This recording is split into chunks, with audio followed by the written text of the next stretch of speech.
Nos vamos a ubicar en Segunda de Reyes, capítulo 4. Dios bendiga al pastor Geudis. Geudis es una bendición grande aquí. Ok. Segunda de Reyes, capítulo 4, versículo 1. Una mujer de las mujeres de los hijos de los profetas clamó a Eliseo, diciendo: tu siervo, mi marido, ha muerto. Y tú sabes que tu siervo era temeroso de Jehová. Y ha venido el acreedor para tomarse 2 hijos míos por siervo. Y Eliseo le dijo: ¿qué te haré yo? Declárame qué tienes en casa.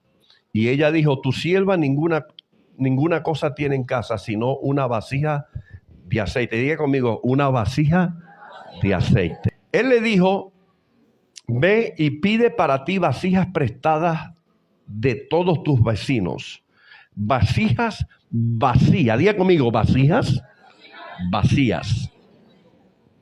No pocas. Entra luego y enciérrate tú y tus hijos y echa en todas las vasijas. Y cuando una esté llena, ponla aparte. Y se fue la mujer y cerró la puerta, encerrándose ella y sus hijos. Y ellos le traían las vasijas y ella echaba el aceite. Cuando las vasijas estuvieron llenas, dijo a un hijo suyo: tráeme aún otras vasijas. Y él dijo: no hay más vasijas. Entonces cesó el aceite. Cuando usted estudia los profetas del Antiguo Testamento, cuyo ministerio fue el que más resaltó en el Antiguo Testamento, de los 5 ministerios que menciona la Biblia, el único que se menciona en el Antiguo Testamento de los 5 es el ministerio de profeta, que es el ministerio más mencionado en toda la Biblia, y que era un profeta. Un profeta era el que hablaba de parte de Dios a los hombres. Un profeta era un vocero de Dios a los hombres, que de hecho es la palabra hebrea nabí, que significa aquel que habla de parte de Jehová. Y también se utiliza la palabra joksé, que significa vidente, que es aquel que tiene visiones, es aquel que tiene percepciones espirituales y las transmite al pueblo. Eso es un vidente. También se aplicaba a los profetas. Y es poderoso porque el ministerio de profeta en el Antiguo Testamento fue un ministerio de mucho impacto y de mucha influencia en la nación del pueblo de Dios. Y sobre todo, este ministerio fue levantado cuando los sacerdotes que Dios había establecido comenzaron a corromperse, comenzaron a fallarle a Dios y a hacer las cosas no como Dios había establecido. Por ejemplo, cuando Elí, el sumo sacerdote, se desvió y permitió que sus hijos profanaran las ofrendas de Jehová, Dios levantó a un profeta llamado Samuel. ¿Cuánto le dan la gloria a Dios? Samuel fue levantado en un momento de crisis. Los profetas fueron levantados en momentos de crisis. Cuando Acá, el rey más perverso de la nación de Israel, del reino del norte, manipulado por su esposa Jezabel, corrompió el culto a Jehová, y estableció el culto a Baal, que significa Dios del trueno, Dios de los cielos, Señor, y estableció el culto de la diosa Cera. Dios levantó un profeta llamado Elías, un profeta restaurador, un profeta que abrió y cerró los cielos para que no lloviera, pero después los volvió a abrir para que lloviera. Un profeta que trajo restauración y hizo que el corazón del pueblo se volviera al verdadero Dios, Jehová de los ejércitos. Porque los verdaderos profetas hacen que los que están a espaldas de Dios se vuelvan a Dios. Los verdaderos profetas abren los cielos cuando los cielos están cerrados. Los verdaderos profetas, aleluya, plantan, establecen el reino de Dios y derriban, desarraigan lo que no es de Dios. El verdadero profeta implanta la palabra de Dios, la declara, la proclama y la establece. ¿Por qué? Porque el verdadero profeta está operando bajo la autoridad legítima, aleluya, y establecida por Dios. Eliseo fue uno de los profetas más grandes del Antiguo Testamento. Y me llama la atención porque cuando usted estudia a Eliseo, Eliseo fue el sucesor de Elías. Y la Biblia establece y enseña que Eliseo recibió la doble porción de la unción de Elías. Y es poderoso porque cuando usted estudia la vida de Eliseo, usted se da cuenta que Eliseo produjo el doble de los milagros de Elías. Elías produjo 7 milagros, Eliseo produjo 14 milagros. Y cuando usted estudia los milagros de Eliseo, usted se va a dar cuenta que la mayoría de los milagros estaban relacionados con la naturaleza. Y hubieron todos esos milagros de los 14, hubieron 2 milagros que tenían que ver con la multiplicación. ¿Cuándo sucedieron esos milagros? En tiempos de crisis, en tiempos de escasez. La primera multiplicación fue, aleluya, en la casa de esta viuda que tenía escasez, que había una crisis financiera. Eliseo vino a la casa de la viuda y declaró la palabra y trajo multiplicación del aceite. ¿Cuánto le dan la gloria? Y es poderoso porque cuando Eliseo multiplica el aceite, hubieron 2 milagros relacionados a multiplicación que Eliseo produjo, que fue el milagro del aceite, de multiplicación del aceite en la casa de la viuda, y el milagro de la multiplicación de los panes. 20 panes de primicia, panes dedicados a Dios. Y alimentó a más de 100 hombres. 2 ocasiones, diga conmigo, porque Dios produce multiplicación. ¿Y cuándo se produjo la multiplicación? A través de Eliseo, cuando había escasez, cuando había crisis, cuando, aleluya, cuando había una gran necesidad. Porque una de las cosas que Dios quiere hacer en este tiempo, que en Venezuela hay un descontrol con el bolívar todavía. La gente, yo recientemente fui al centro a comprar y no querían vender muchas cosas. Hay temor en la gente. Hay angustia por el descontrol que hay, por la crisis que todavía hay con la moneda de acá del país. Pero en los tiempos de crisis es cuando vemos la multiplicación. En los tiempos de crisis es cuando se multiplica el pan. Jesús multiplicó el pan en el desierto. Jesús multiplicó el pan en el desierto. Aleluya. El maná cayó en el desierto cuando el pueblo tenía hambre. En el desierto suceden los milagros más poderosos. Fue en el desierto donde Dios hizo salir agua de una roca para darle a más de 2 millones de personas. En los desiertos se producen los milagros de multiplicación. Yo no sé a cuántos Dios le está hablando. Aleluya. Escuche. Llega la mujer desesperada a Eliseo. Le dice: mi esposo murió y dejó una deuda, que era uno de los hijos de los profetas y era temeroso de Dios. Eliseo le dice 3 cosas poderosas. Le dice: ¿qué tienes en casa? Le pregunta: ¿qué tienes en casa? Y la mujer le responde: lo que tengo es solamente una vasija de aceite. Y esta mujer lo que tenía era una vasija. Alabado. Diga conmigo, una vasija. Y es poderoso porque cuando usted estudia las vasijas en la Biblia, las vasijas fueron objetos donde se depositaba algo. Eran recipientes de depositar líquidos o cosas sólidas, harina o cualquier otra cosa. Y Dios busca vasijas para Él poder llenarlas. Por eso la Biblia dice que tenemos este tesoro en vasos de barro. para que la excelencia no sea de nosotros, sino de Dios. Donde Dios deposita su gloria, su poder, diga conmigo, en vaso, en vasija. Y me llama la atención porque yo estudiando este pasaje, Dios me hablaba de las vasijas vacías. Dice la Biblia que la mujer salió a buscar vasijas con los hijos y dice que Eliseo le dijo, busca vasijas vacías. ¿Por qué, Luis Miguel, no eran vasijas llenas? Porque las vasijas llenas no necesitas llenarlas porque ya están llenas. Las vasijas que se llenan son las que están vacías. Y Dios quiere vasijas para Él poderlas llenar. De vasijas vacías de odio, de rencor, de ego, de aleluya, de incredulidad.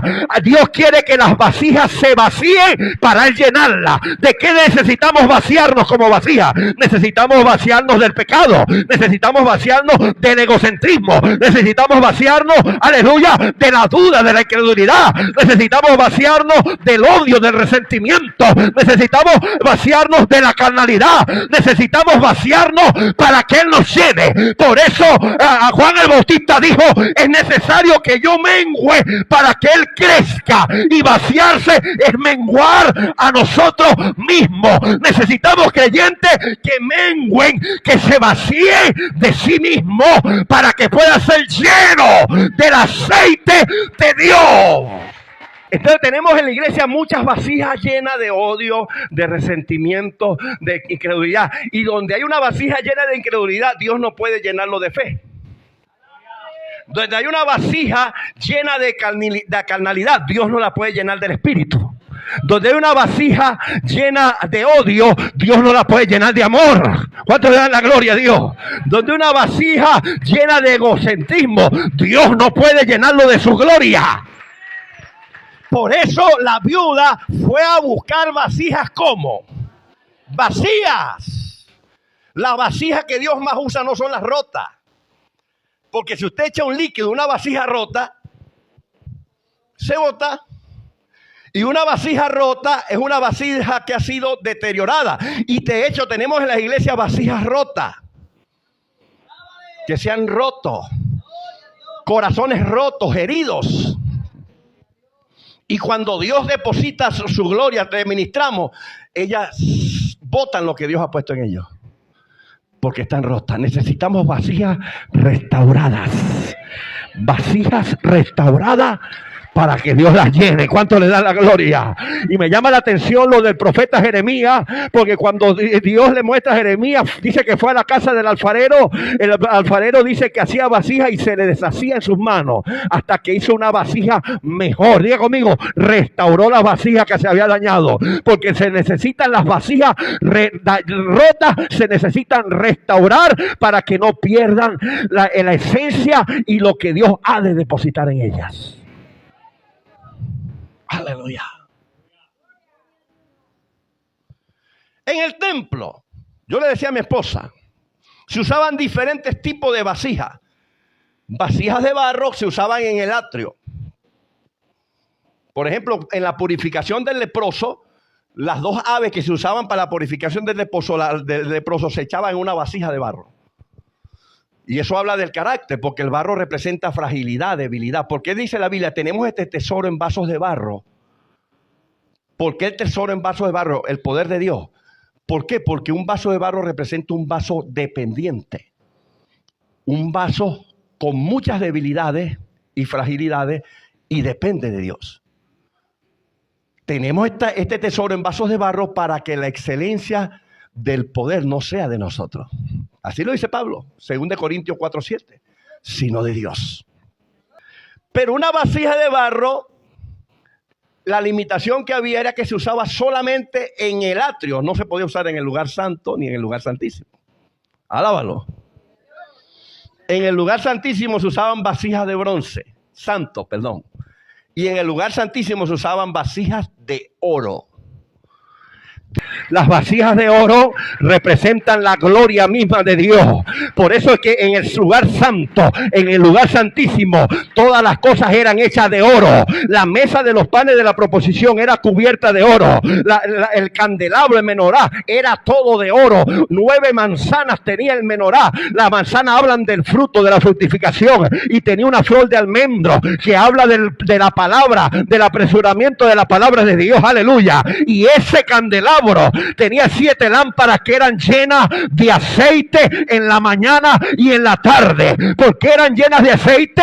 Tenía que esas lámparas estar encendidas y ardiendo constantemente. Pero para estar ardiendo necesitaban aceite. ¡Aleluya! ¿Y cómo eran las lámparas, Luis Miguel? De oro. Usted lo puede leer. Y los utensilios del lugar santísimo, el arca era de oro. Los querubines eran de oro. ¿Por qué? Porque el oro habla de la gloria misma de Dios. Cuando Pedro le habla, dice que la fe tiene que ser probada, así como se prueba el oro. Tiene que ser refinado. El oro, cuando es extraído de la tierra, es extraído en bruto y tiene muchos otros elementos que lo acompañan. No sale puro. Tiene que ser pasado por el fuego, más de 1000 grados centígrados o Celsius, para ser purificado, porque el oro se purifica con fuego. Hay gente que necesita fuego. Hay gente que necesita el fuego de Dios para ser purificado y ser madurado en Dios, porque el oro se purifica con fuego. Aleluya. Dios quiere levantar vasijas de gloria, vasijas que muevan la gloria de Dios, vasijas que estén llenas en la mañana y en la tarde, llenas de aceite para que puedan alumbrar, para que puedan dar luz. Así como el candelabro necesitaba aceite, las 7 lámparas que habla de perfección, aquí necesitamos levantar gente, aleluya, que es perfeccionado en Dios, que estén llenos de aceite todo el día para que alumbren, para que den luz, para que cuando pasen por las tinieblas, por oscuridad, sean lumbreras. Aleluya. Gloria a Jesús. Yo hace un tiempo le explicaba a mi esposa los fenómenos de la luz. La luz tiene varios fenómenos. Le voy a mencionar 4 rápidamente. La luz tiene el fenómeno de la refracción. La luz se refracta. Es decir, puede atravesar objetos. La luz se difracta. Puede desviarse. Por ejemplo, usted agarra un CD y usted deja que agarre luz. No sé si se han dado cuenta. Y la luz choca y agarra varias direcciones y cambia de colores. Se transforma. La luz se refleja. Los espejos reflejan la luz. No, los reflejos no son luz. ¿Por qué nosotros nos vemos en un espejo? Porque los espejos experimentan la reflexión de la luz. Pero el espejo no es luz. La luna refleja la luz del sol. La luna no tiene luz. No es luz. La luna es un satélite sin luz, no tiene luz. Ella refleja la luz del sol. Eso se llama fenómeno de la reflexión.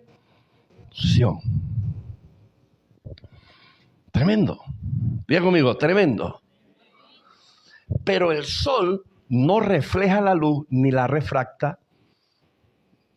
El sol resplandece en luz. Por eso a Jesús se le llama el sol de justicia. El sol resplandece, porque cuando alguien es luz, no refleja la luz, no la refracta, no la difracta, sino que resplandece. Escúcheme, Jesús no dijo, vosotros tenéis la luz. Jesús dijo, vosotros sois la luz soy la luz del mundo. Tú eres luz y como luz, Dios no te ha llamado a reflejar luz ni a refractar luz. Dios te ha llamado a resplandecer. Que resplandezca, que por donde quiera que tú pases, tú resplandezca en luz. Cuando Jesús se le apareció a Juan, Juan vio a Cristo, capítulo 1 de Apocalipsis, y dice que su rostro era como el sol, resplandecía, y Juan cayó como muerto, porque la luz, cuando, aleluya, resplandece, transforma, cambia. Aleluya. Nosotros no tenemos luz. Nosotros somos luz. Dios no tiene luz, Dios es luz. Por eso Santiago dice que toda buena dádiva, todo don perfecto procede del Padre. Si Dios no fuera luz, no pudiera dar dádiva ni dones. Pero como Él es luz, Él puede impartir vida. Él puede sacarte de la ignorancia. Porque lo contrario a la luz es tiniebla, y las tinieblas representan ignorancia, y la luz representa conocimiento revelado. Lámpara es a mis pies tú, y lumbrera a mi camino. La palabra de Dios es luz. Aleluya. Y la mayor desgracia que puede tener un ser humano es andar en tinieblas. Porque las tinieblas traen destrucción. Había un cieguito caminando en un campo y llevaba una lámpara. Un campo donde no había luz. Y viene una persona y lo consigue. Y le dice: Miguel, ¿qué haces con esa lámpara si tú no ves? Esta lámpara la cargo para que la gente no tropiece conmigo. Alábalo. No es porque yo vea la luz, sino para que la gente me vea a mí. Porque la luz muestra la naturaleza de las cosas. Por eso en Corintios Pablo dice que Dios aclarará todas las cosas, las que están ocultas. ¿Cómo las aclarará? Por medio de la luz. Alábalo. Por eso cuando Dios ordenó la creación que ya había estado creada, Génesis 1:1 en adelante, en el principio creó Dios los cielos y la tierra estaba desordenada, vacía y en tinieblas. Tres cosas relacionadas con el pecado. La tierra estaba desordenada, vacía, por eso la llenó. Si la tierra hubiera estado llena, Dios no la puede llenar. ¿Por qué la llenó? ¿Cuándo Dios nos puede llenar? Cuando nos vaciamos de nosotros mismos, del ego, del yo, de la incredulidad, del odio, el resentimiento, el orgullo. Ahí es donde Dios te puede llenar. Necesitamos vasijas vacías.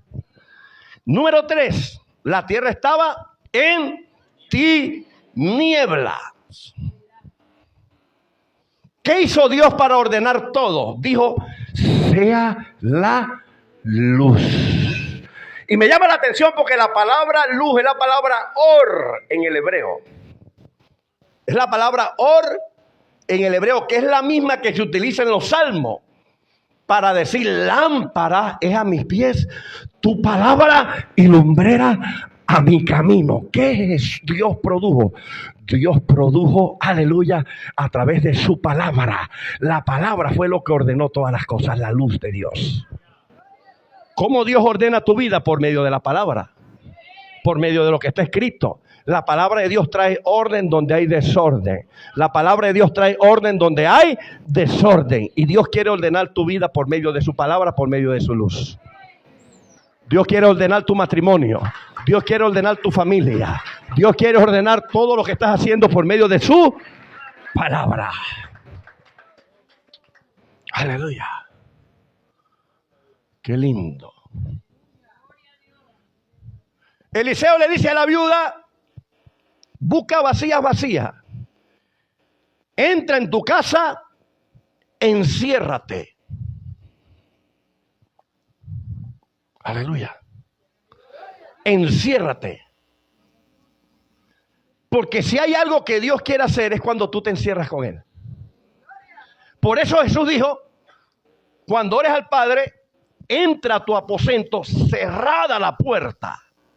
Ora al Padre que está en secreto y Él te recompensará en público. Hay milagros que nosotros no recibimos porque no nos encerramos en el secreto con Dios.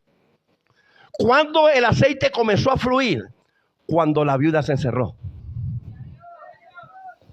Mientras que la viuda andaba caminando por el patio, andaba visitando a los vecinos, no fluyó el aceite. El aceite fluyó cuando ella se encerró. El aceite fluyó cuando ella cerró la puerta. El aceite fluyó cuando ella entró en la intimidad. Cuando el aceite fluye en nosotros, cuando la unción fluye en nosotros, cuando nos encerramos con Dios, cuando entramos en la intimidad con Dios, cuando nos encerramos, como dijo Jesús, cerrada la puerta, entra a tu aposento y ora al Padre, porque lo que tú pidas en secreto, Él te lo recompensará en público. Cuando el aceite fluye, cuando nos encerramos en la intimidad con Dios, el aceite comienza a fluir, a fluir, a fluir, a fluir, a fluir. Aleluya. Hay gente que se le acabó el aceite como las 5 vírgenes, porque caminan mucho y no se encierran en la intimidad con Dios. Pero la oración es encerrarnos con Dios. Es entrar ahí donde el aceite comienza a fluir. Hay gente sin aceite en la iglesia. Hay gente con un aceite rancio de hace 20 años. No se le ha renovado el aceite porque no se han encerrado para que fluya aceite nuevo. ¿Cuánto le dan la gloria? Escuche, la multiplicación comenzó cuando se encerró. El aceite se multiplicó. ¿Cuándo se acabó el aceite? Cuando se acabó la vasija.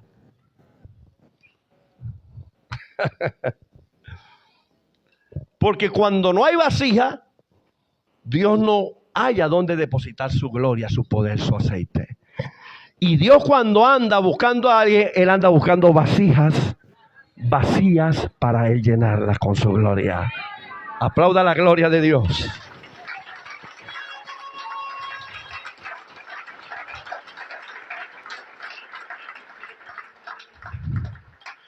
Hubo un problema con la viuda.